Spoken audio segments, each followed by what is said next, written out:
Hello everyone, this is Adeline Cezard and Mustapha Si-Tahar, and we would like to summarize our study accepted for publication in EMBO Journal, entitled How Succinate Inhibits Influenza Virus Infection through Succinylation and Nuclear Retention of the Viral Nucleoprotein. This work was mainly done at the Research Center for Respiratory Diseases, a laboratory affiliated to two French institutions, INSERM and University of Tours, but it involved also several great collaborators who are listed in this first slide. As an introduction, we remind here that seasonal influenza is a deadly lung viral infection, as it is the cause of up to 650,000 deaths annually. Moreover, flu pandemics can have a much higher death toll, as it happened in 1918, when the so-called Spanish flu killed more than 50 million people worldwide. Vaccination against influenza constitutes the most effective preventive strategy. However, the short duration of vaccine-induced immunity, coupled with the intrinsic antigenic drift of flu viruses, negatively affect vaccine efficiency. Besides, the efficacy of anti-influenza drugs is also debated. Hence, the development of innovative antiviral drugs is required to better treat flu pneumonia. Here, we decided to focus our study on the interplay between immunity and metabolism, an emerging field of research called Immunometabolism.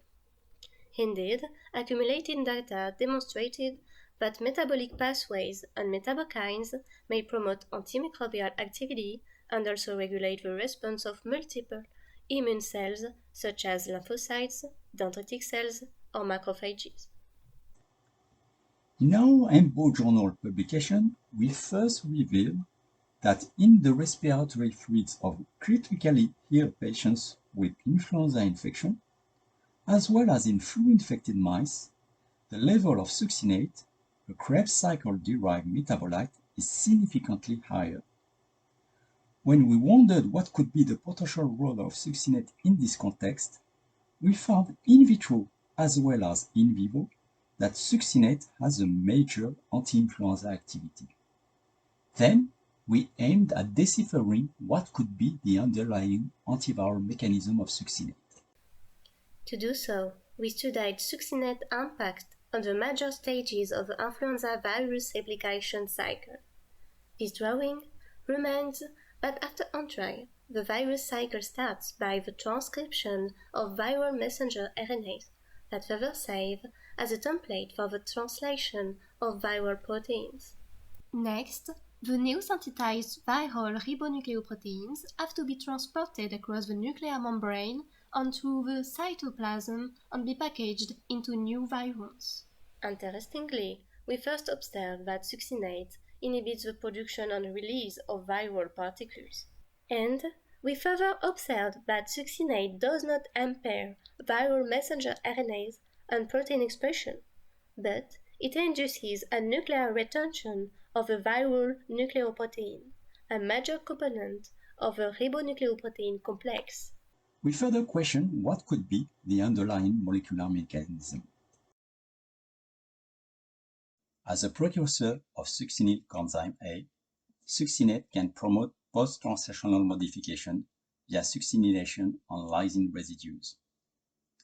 Remarkably, we found that of all influenza virus proteins, only the nucleoprotein showed a lysine succinylation in cells treated with succinate.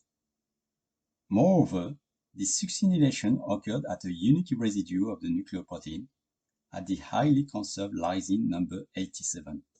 We further showed that this succinylation on the nucleoprotein could alter its electrostatic interaction with viral RNA and could further impair the formation and trafficking of viral ribonucleoprotein complexes.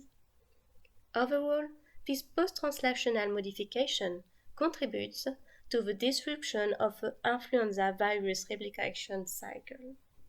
In conclusion, our study demonstrated that succinate is a natural metabolite that efficiently inhibits influenza virus replication.